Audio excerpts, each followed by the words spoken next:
ceritane guys, wingi iki aku ceritane holiday ning Dieng. Eto.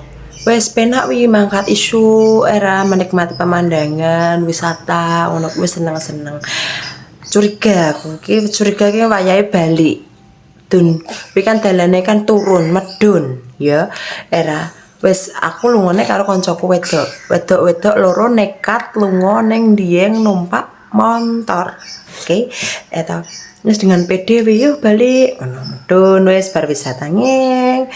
Tikungan pertama aman, kedua, ketiga dan blong.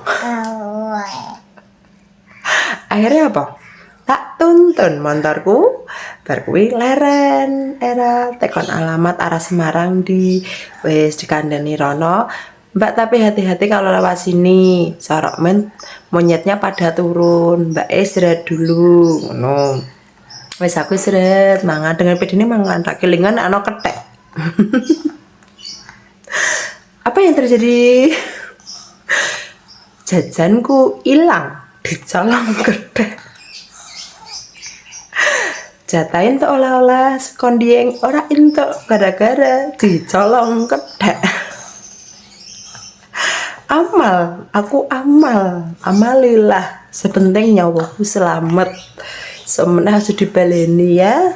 Setelah lu nekat, oke? Sok-sokan lunga ning Dieng terus balik-balik. Pelajaran. Ini namanya pelajaran. Sesuk aja dibaleni meneh. Oke? Untuk kalian para wanita-wanita yang suka holiday, tolong dihati-hati. Oke?